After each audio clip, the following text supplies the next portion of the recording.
요즘에 읽는 책들을 들고 왔고요. 저번에 얘기했던 이 책이랑 그 다음에 이 책도 같이 말해볼 거예요. 첫 번째 책은 포에버리즘, 그래프턴 테너. 그 다음에 두 번째 책은 맥락과 오연, GPT와 추출적 언어학, 이계성 언메이크랩이라는 책입니다. 두 개의 책은 뭐 딱히 연관은 있는 건 아니고요.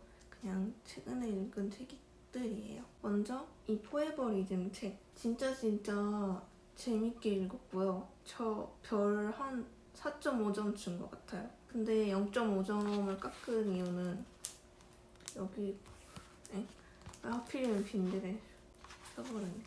여기 보시면은 이렇게 밑으로 갈수록 글자가 작아지거든요. 진짜 읽기 너무 불편했어요. 이게 가독성이 좀 안 좋아가지고. 하지만 내용은 엄청 좋았는데 노스텔지어가 주제인 책이에요. 옛날에는 노스텔지어가 병 중에 하나였대요. 그러니까 향수병이라는 단어가 있잖아요. 그러니까 향수가 그냥 단순한 감정이 아니고 그냥 병으로 취급되던 시절이 있었는데 이게 1800년대라고 합니다. 왜 병으로 취급이 됐냐면 그 시절에 고향을 그리워해서 주인집에 자식들을 죽이는 하녀가 있다거나 아니면은 고향 그리워서 전쟁 중에 탈영을 하는 병사가 굉장히 많았대요. 그래서 향수는 이 우리 인간의 마음을 약하게 하고 범죄를 일으키는 병이다라고 좀 치료해야 되는 감정 혹은 벽으로 인식이 됐었는데, 근데 이 글쓴이가 말하는 거는 노스텔지어는 그렇게 병으로 인식되다가 요즘에는 뭐 Y2K나 레트로, 빈티지 이런 것들이 상품화돼서 엄청 잘 팔리고 있잖아요. 그러니까 완전 병으로 나쁘게 인식되던 게 어떻게 이렇게 상품의 가치가 돼가지고 팔리고까지 있는가에 대해서 고찰을 해보는데 노스텔지어의 신분이 달라진 것 같이 보이지만 사실 같은 목적이 있다고 얘기를 합니다. 그거는 바로 그리움을 근절하는 것인데요. 이제 노스텔지어를 병으로 취급하던 때는 그리움을 근절해서 그 범죄를 없애자라는 것이고, 그 다음에 노스텔지어를 과거로부터 있던 것을 우리가 현재 다시 만들어서 파는 것, 그건 어떻게 보면은 인간들의 그리움을 해소시켜주는 거잖아요. 그래서 이게 바로 영원화라고 부르는 과정인데, 과거를 과거에 두지 않고 계속 우리가 현재에 가져와가지고 과거와 현재를 영원화하는 거예요. 그래서 글쓴이는 이 영원화에 대해서 조금 지적하고 싶었던 사람 같아요. 그 옛날 음악을 다시 리마스터링해서 음반을 낸다든지 아니면은 마블이나 뭐 스타워즈 시리즈 같은 걸 끝나지 않고 계속해서 리부트해서 내고 뭐 이야기를 이어가고 돈이 되니까 그거를 끝내지 않고 어떻게 해서든지 그걸 이어가서 파는 거예요. 사실 할 이야기는 다 끝났음에도 불구하고 계속 이야기를 내다 보니까 지지부진해지고 재미도 없어지죠. 진실성도 없어지고. 그래서 이 현대인들은 아마도 결말을 내는 것에 대해 두려움이 있다.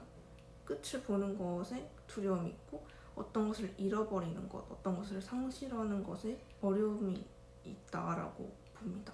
되게 공감이 많이 갔던 책이고요. 여기서 우리가 지금 사회에서는 어떤 것이든 뭐 사진 찍어서 남겨놓고 뭐 적어서 컴퓨터에다가 적어놓고 막 이러잖아요. 우리가 경험하는 모든 것들이 그렇게 디지털 데이터화가 돼가지고 영원히 저장할 수 있다, 이렇게 클라우드에 저장하고 그게 뭐 데이터 센터가 만들어지는 그런 과정인데, 어쨌든 여기서 굉장히 인상 깊었던 말이 우리의 경험이 그냥 하나의 추억, 데이터로 납작해진다는 건데, 예를 들어서 우리가 폭죽놀이를 감상하는 경험이 있다고 생각해봐요. 이거는 책에 나오는 거 아니고 지금 제가 한번 예를 들어보는 건데, 그냥 그 폭죽놀이를 가만히 지켜보고 있으면 느껴지는 것들도 있겠고 뭐 그때 분위기나 내 옆에 있는 사람이나 거기까지 오게 됐던 여정이나 그런 것들이 다 경험으로 남는 건데 사실 사람들이 폭죽놀이 볼 때 다 사진 찍잖아요. 실제로 보기보다는. 근데 나중에 사진으로 저장되었다는 그 안도감이라고 해야 되나요?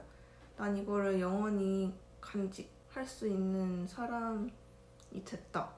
뭐 사람이 됐다기보다는 그냥 영원히 간직할 수 있다. 그런 안도감이 그냥 사진을 보고 그냥 이때 폭죽 참 예쁘다. 여기 이때 갔다 왔었지. 그냥 이런 추억으로만 납작해진다는 거죠. 이런저런 상황들은 차원이 축소가 되면서 납작해진 추억으로만 회상할 수 있는 것. 그렇게 보면은 지금 다 어떤 것이든지 그렇게 데이터로 저장이 되면서 진짜 잃어버리는 게 없겠죠. 그리고 이 마지막쯤에 얘기하는 게 있는데 트럼프가 미국을 다시 위대하게라는 슬로건을 내세워서 지금 정치를 하고 있잖아요. 어떻게 보면은 노스텔지어를 정치에 이용을 하는 거죠. 지금은 잘못됐고 우리가 그 과거에 찬란했던 시절을 한번 기억해봐라. 사실 과거는 떠올릴 수 있으니까 사람들을 자극하기 좋은 소재죠. 그래서 뭐 우파는 거기에 열광을 해가지고 트럼프를 지지하게 된다 이런 말도 있고 어쨌든지 간에 지금 우리가 진짜로 끝을 내야만 하는 게 있을지도 모른다 그런 생각을 하게 있고 그다음에 상실할 수 있어야 한다. 우리가 보내주는 것은 보내줄 수 있어야 한다. 이런 생각도 해보게 됐던 것 같아요. 그리고 데이터라는 게 또 말을 이어가 보면은 데이터라는 게 복제가 가능한 거잖아요.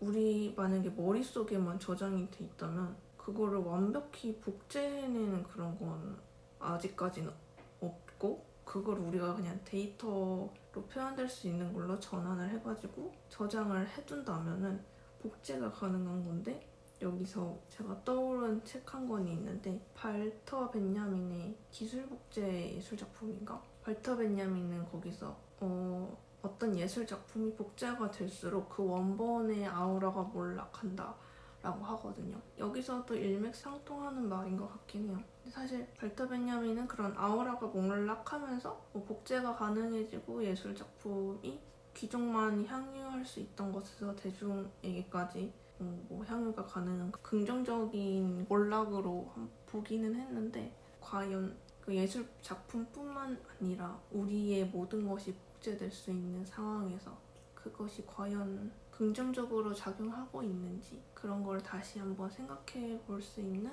책이었고요. 그래서 아주 재밌는 책이었습니다. 제가 이거를 발견했을 때 진짜 우연하게 저도 그리움이라는 주제로 글을 썼었거든요. 그래서 그런 건지 모르겠는데 딱 이거 봤을 때 그냥 노스텔지어라는 단어가 있길래 그래서 끌렸던 건지 근데 제가 했던 말이 거의 막 비슷하게 있어가지고 굉장히 공감을 많이 하면서 읽었던 책입니다. 제 글은 지금 오감진이라는 데서 읽으실 수 있고요. 많은 관심을 부탁드립니다. 그리고 두 번째 책 이어볼게요. 이 아주 작은 책이죠.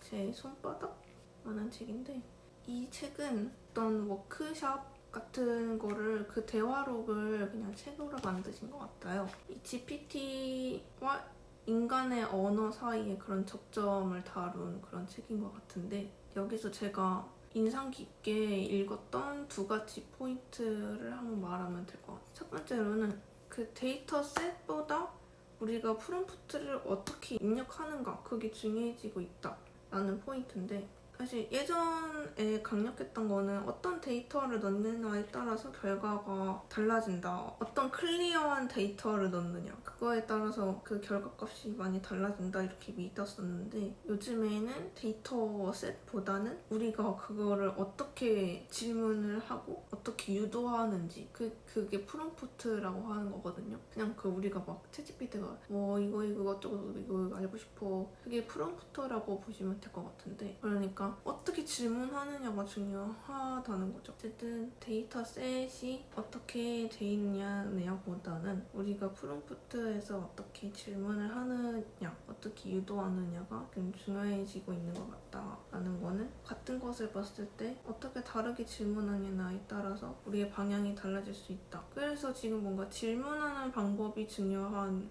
이유 이런 게 나오잖아요. 되게 좋은 포인트였던 것 같습니다. 두 번째로 이게 조금 저한테도 이 내면에서 논쟁이 되고 있는 주제인데, 어떤 분이 AI랑 같이 책을 쓰셨는데 공동 저자로 AI를 이름을 넣었대요. 근데 그게 하나의 인격체로 보는 거잖아요, AI를. 근데 저는 이거에 대해서 조금 회의적인 생각이 드는 게, 과연 AI를 하나의 인격체로 봐야 할까? 라는 질문이 들었어요. 왜냐면은 이 번역가 분도 말씀을 하듯이 자기가 이거를 번역을 할 때 어떤 맥락에서 쓰이는지 모르는 단어가 나왔을 때, 심지어 그게 AI가 쓴 거일 때 다시 되물어보기가 애매하잖아요. AI야 너 이거 어떻게 이런 책에서 이거 어떤 맥락으로 쓴 거니? 그냥 걔가 말한 걸 수도 있고, 그냥 이렇게 얘가 맥락을 지금 이렇게 이해하고서 쓴 걸까라는 질문이 드는 것 자체가 걔를 인격체로 봐야 되는 건지에 대한 의문이 들게 하는 것 같고, 심지어 저는 그냥 그 AI도 이 작가분이 질문을 하고 뭐를 같이 얘기해보자고 시작을 했기 때문에 AI가 저자가 될 수 있었던 거지, AI가 뭐 같이 글 써보자 먼저 이렇게 얘기를 한 게 아니잖아요. 자기 주도성도 없지? 그 다음에 저는 뭔가 예술 작품에서 맥락과 서사가 아주 중요하다고 생각하는 사람인데, AI한테 서사가 있나요? 만약에 너 이 예술 작품을 왜 만들었니? 너 이걸 왜 썼니? 하면 할 말이 그냥 내 주인님이 같이 해보자고 해서 했다, 그 말밖에 할 말 없지 않아요? 과연 서사가 있는 거라고 봐야 되는지 모르겠고, 사실 어떤 물리학자들은 진짜 그렇게 믿는데요. 심지어 챗봇인가? 챗봇의 창시자 그분도 고도로 발달한 AI와 인간은 차이점이 없다라고 하셨다는데, 과연 저는 모르겠어요. 아직 확답을 내리지 못하겠는 게, 정말 아무것도 없다고 치고 언어도 다 잃어버리고 내 기억도 없고 내 경험도 없고, 갑자기 내가 내일 눈을 떴는데 아무런 기억이 안 나, 경험도 없어. 근데 그래도 저는 살아가려는 본능이 있을걸요? 근데 AI한테 그게 있나요? 데이터를 모두 지워버렸어요. 걔한테 살아가려는 본능이 있느냐는 거예요. 없잖아요. 분명히 인간과 차이점이 있다고 생각해요. 그런데 다시 반대로 생각해보면은, 인간을 완벽히 흉내낼 때 그거를 인간이 아니라고 할 수가 있느냐, 이런 질문을 생각할 수 있겠죠. 하지만 이런 질문에 저는 실존이 본질에 앞선다고 생각하기 때문에 그렇다라고 대답을 해야 된다는 거죠. 인간을 완벽히 흉내낼 수 있다면 인간이다. 하지만 현 시점으로는 AI는 인간과 완벽히 같지 않기 때문에 인격체로 생각을 하면 안 된다고 생각합니다.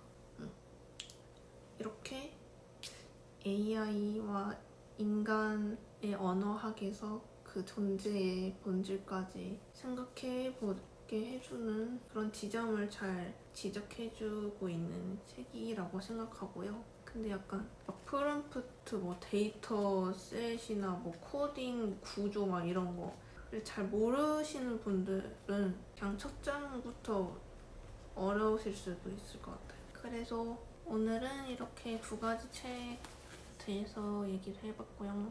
요즘에 제 유튜브를 본다고 많이 말씀해주시는 분들이 있는데 좋고요.